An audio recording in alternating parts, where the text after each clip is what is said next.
Hey guys, welcome to a segment of the Grind Never Stops podcast. This is DJ Joe, and in today's segment, we're going to preview game one of the NBA Finals and provide our predictions for the finals. But before we get started, I'd like to thank Steve, my co host, for all of his hard work and on the videos and everything. And we'd like to thank Ray Lundquist for all of his hard work as he's been working on our social media stream on Twitter and as well as the 400 subscribers we have on YouTube. We would not have gotten this far without your help. But let's get started with these finals as game one will be Thursday. And it's been a hard finals for both teams, as you guys all know. But I think both teams will be, this finals will be a good championship series to watch, as game one will be Thursday, June the 2nd on 9 p.m. Eastern Time on ABC. In fact, all games will be streamed on ABC in the States, and in Canada will be on Sportsnet and on ESPN Radio. Now, for the Golden State Warriors, what a playoffs they've been having. Let's get started. So, the Golden State Warriors played the Denver Nuggets with the two-time MVP Nikola Jokic, and this was the first time in a long time that Clay, Draymond, and Steph Curry played together in the playoffs, and they beat the Nuggets in 5 games. And in round two, they faced the Memphis Grizzlies, and it was filled with drama, injuries, and all that kind of stuff. But we don't want to talk injuries right now. But the Golden State Warriors beat the Grizzlies in six, and then they played recently the Dallas Mavericks against Luka Doncic, and they beat them in 5 games. And I think round one against the Nuggets, there was no competition for the Golden State Warriors. Round two, there was competition, but I don't think it was a big time competition. But I think against the Dallas Mavericks, it was a great series to watch. And even though the Grizzlies beat the Warriors twice, I still feel the Dallas Mavericks was doing their hardest. And that's what you want to give applause to Luka Doncic. What a playoffs he had. They beat the Jazz in the first round in six. They beat the defending champions in seven, and then they lost to the Warriors in five. But Luka Doncic has improved dramatically in both sides of the floor, and I'm really proud of Luka Doncic and what he's done for not only the city of Dallas, but for the franchise. He's been doing his all, and it's funny how the only star on that team, no disregard to Jalen Brunson and Spence and all these boys, and Tim Hardaway, who was injured. But no offense to these boys, but Luka Doncic was the only star on that team. And like I said, you don't need 10 All Stars and Hall of Famers to go where you want to go. And the Dallas Mavericks, all they wanted was going past it round two, and they reached the conference finals for the first time since 2011 when they went to the finals against the Miami Heat. So I think the Dallas Mavericks passed their goal this season with one superstar in Luka Doncic, because Utah Jazz had Donovan Mitchell, Rudy Gobert. The Suns had Chris Paul and Devin Booker, and now they faced the Golden State Warriors, and it was tough. But the Golden State Warriors are not. They were not top in the standings for no reason. Um, They are a good team, the Golden State Warriors, so it was tough for the Dallas Mavericks. But I think this year, Golden State Warriors have been the critics, and I was never a huge fan of Golden State, but I've been a huge fan of how uh, the defense of Clay and Draymond, and they are a key piece of these Golden State Warriors. It's not just about Jordan Poole, Steph Curry, Clay shooting. No, it's about the defensive side. Clay's defense, Steph's defense, Draymond's defense, and is expected to return in the finals, and we hope he can. But enough talk about the past. But this is how the Warriors got to the finals, and now we'll talk about the Celtics before we predict these finals. So the Boston Celtics faced the Brooklyn Nets, who had Kyrie and Kevin Durant, and they swept the Nets out of the building, and it was filled with drama. KD did not play in the series until Game 3. Kyrie only played in 2 out of 4 games. And what I mean is, Kyrie played all 4 games, but he did not show up the way Kyrie and people are writing his tip on. And this is why I will never agree that Kyrie Irving is close to Steph's Curry level or one of the elite point guards in this game because he did not show up in the first round. And we're talking about the first round, not the second round, not the third, not the finals, in the first round. So Kyrie Irving need to get his stuff together. And yeah, he got a haircut. He doesn't look like a bum right now, but he's got to play much better because right now the Nets don't want to re-sign Kyrie Irving because of his drama that he brings. So Kyrie Irving is gonna have a long off season and is gonna have to step up next season. And if Kyrie doesn't come back to the Nets, you think Kevin Durant is gonna come back to the Brooklyn Nets? No. And KD is the first time in a long time that he was physical, that the opposing team was physical, and he wasn't able to get going in most of this series up until game 3 and even game 4. So I think that the Nets, it just, Kyrie wasn't playing with them the whole season, so it was like too much. But I don't think that these boys, Kyrie and KD, did have a great 4 games against the Celtics, except for game 4 is when KD went off. And even the first couple games, as I said, the Nets supposed to they were supposed to win the first 2 games. But this is about the overrated Nets. This is on how the Celtics in January they were 13th place, and they have stepped up to end the season as a second seed as they swept the Brooklyn Nets, and then the Celtics played the Milwaukee Bucks, the defending champs, in round 2. They beat them in a blowout game 7 in Boston, and then they played the Miami Heat in 7 games as well. And if you want to say who had the easier path between Golden State and the Boston Celtics, and I feel that the Golden State Warriors had an easier route in a way because the Golden State Warriors faced only Nikola Jokic in the first round. Round 2, John Morant missed the last 2 games and beat them in 6, and then they faced only Luka Doncic and the Mavericks in the Western Conference Final. I'll beat them in 5. But I think the Celtics was the hardest because they faced KD, Kyrie in the first round.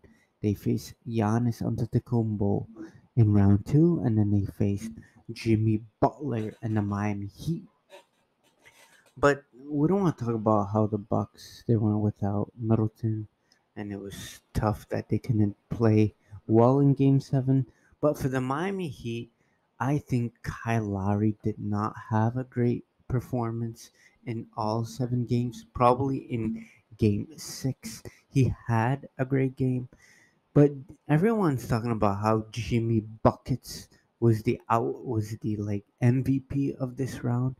But do you think that Jimmy Butler was one of the best players in this series uh, against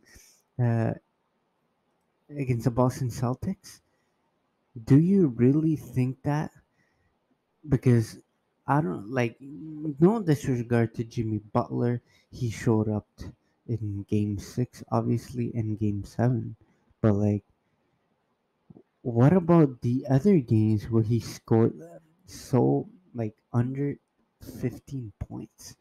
Like, I know you guys are like riding his tip, Jimmy Butler playing for Miami, but like, do you really want to call this man an MVP? Really? Because game one, the man scored 41, right? Game two, he scored 29. But what about game three? You went, you went to a playoff series, right? In Boston, Eastern Conference Finals, and you scored 8 points. 8? And you call that man an MVP of the Eastern Conference Finals? No. The man scored 8 points. 8 points. eh, Man. 8 points. 3 rebounds and 2 dimes. And what about game four? The man scored 6 points. 7 rebounds, 1 assist. 6 points. Really? And then game five, he scored 13 points. And yes, he scored went off for 47 and 35, but that's all these men tip riders of Jimmy Butler saying he's an MVP, he's an all-star.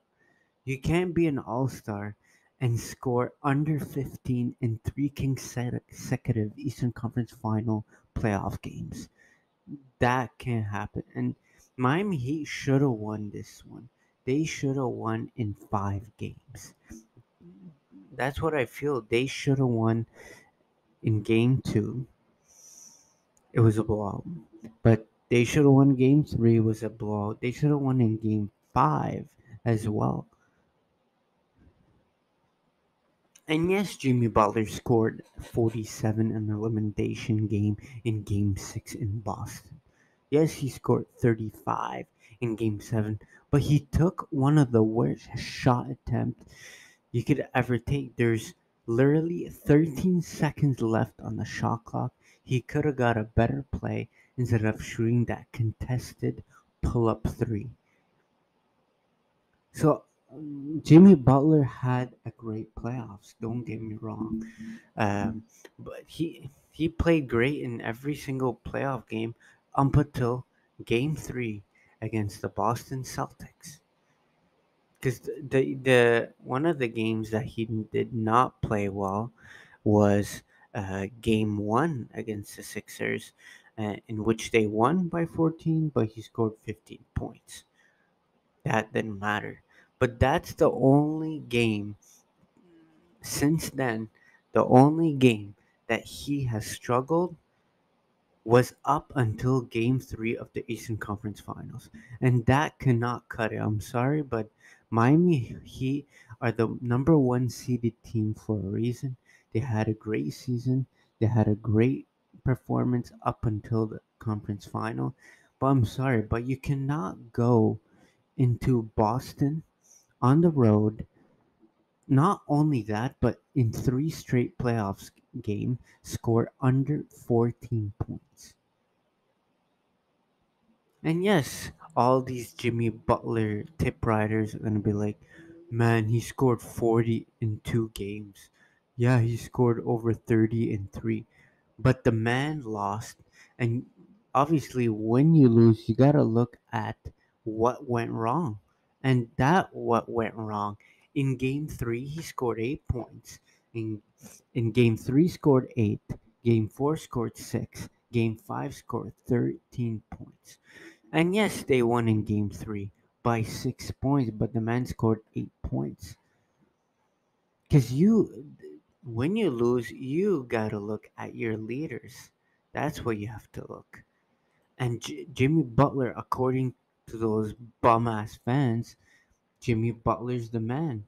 But you can't be the man by scoring 6 points in a playoff game, 8 points in a playoff game, and 13 points in a playoff game. And yes, don't worry, we are going to look at Kyle Lowry because Kyle Lowry, I don't think he had a great playoff performance this season.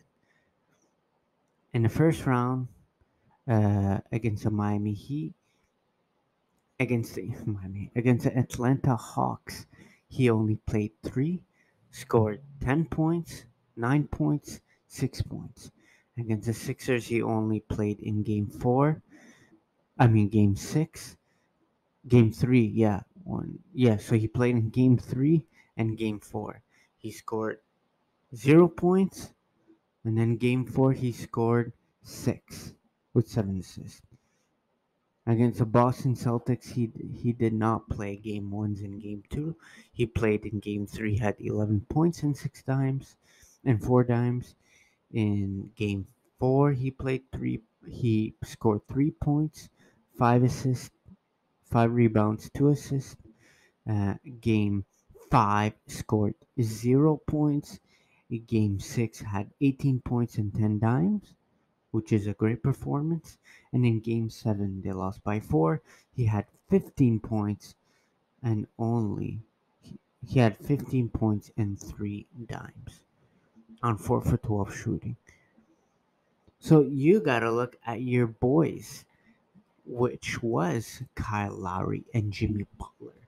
And you gotta look at their losses for Butler and for Lowry. You just gotta look at the game he played. And don't get me wrong, we're also gonna take a look at Bam Adebayo because Bam Adebayo is another guy that is one of the stars. After Jimmy Butler is Bam, and then is Kyle Lowry. So I just told you how these boys did not show up when they needed it, and Bam Adebayo did not also had a great performance against the Celtics. Game one, 10 points and 4 rebounds. Game two, 6 points and 9 rebounds. Game three had a career high 31 points, which is well. But game four, back to his old self, 9 points. Game five had 18 points. Game six, they won by 8, he had 6. And game seven had a great game of 25 points and 11 rebounds. And he had a great performance, 12 for 21 shooting from the field.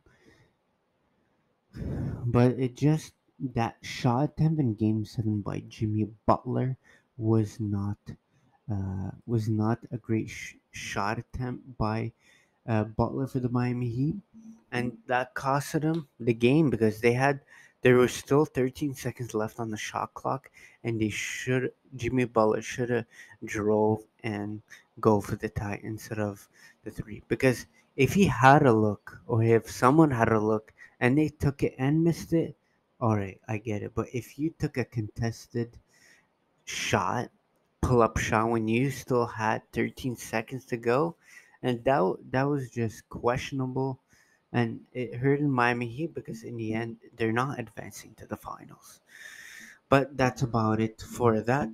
And for the Golden State Warriors against the Boston Celtics, I still I have the Warriors winning the title this season and beating the Celtics in 6 games. But don't expect this. I expect this to go to 7. But for the Celtics side, you just need Jalen Brown to have great game every finals game. Because if Jalen Brown has one or two great games, the Celtics are not going anywhere. And also, Jason Tatum, at times he struggled against the Miami Heat and against the Milwaukee Bucks, and he did too struggle a little against the Brooklyn Nets. So I think this Boston Celtics, if they want to win the championship. Jimmy Butler, Jimmy Butler, Jalen Brown, and Jason Tatum need to have great performances every night out. If they want to take this to a 7 game, or if they want to win 4 games against these Warriors, Jason Tatum and Jalen Brown is going to play. They're going to have to show up for 48 minutes and have great performances. But this is not just about Jason Tatum and Jalen Brown. This is about Marcus Smart, Pritchard, Al Horford, Williams, Robert Williams, Grant Williams. All these boys are gonna have to show up. It's not just, and the Celtics did not go to the finals just because they have two superstars in Jalen Brown, Jason Tatum. They have a whole squad. They got a bench mob too. But for them to beat the Warriors, they just gotta defend the three and play great offensively. And for the Golden State Warriors, as I always say, the sky's the limit. All the Warriors have to do is doing the thing. Steph Curry driving, floating, shooting threes. Draymond playing D and shooting that three once in a while and doing his screens. Looney grabbing boards. Clay playing great defense and going off. So I think the Warriors got this on lock. They got this on lock, baby. But it's about the Celtics if they can respond. But they need the whole squad to respond, but they for sure need Jason Tatum and Jalen Brown to even have a chance to beat these Warriors. And same thing goes for the Warriors. They need better performance from Jordan Poole, as he had not bad games against the Mavericks, but like both teams need their all from their superstars. But I still think that the Golden State Warriors have the experience and they will win this in 6 games. But if the Celtics are going to win, they're going to have to take this to 7. I don't see the Celtics beating the Warriors in 4 or even 5 or make it 6. But I got the Golden State Warriors beating the Boston Celtics in the NBA Finals. And tune in every day as we'll recap Game 1 on Friday, and we will preview Game 2. So we'll be on the NBA Finals every single night. And thank you all for tuning in to a segment of the Grind Never Stops podcast. This is your host, DJ Joe. You can hit the subscribe button, the like button, and hit that share button as well. And you can send your donations. The link will be in the description. And you can check us out on YouTube, as you can help us reach our goal of 500 subscribers. We got 400 right now. And you can also subscribe to our monthly specific episodes on anchor.fm/grind never stop podcast. The link will be in the description. And make sure to tune in as well, as we'll preview the NHL conference finals, as the Colorado Avalanche will play McDavid and the Edmonton Oilers, and the Eastern Conference is going to be once again the Tampa Bay Lightning playing the New York Rangers, and our co-host Steve will cover that one. But guys, thanks for tuning into a segment of the Grind Never Stops podcast. This is your host, DJ Joe, signing out. Mamba out.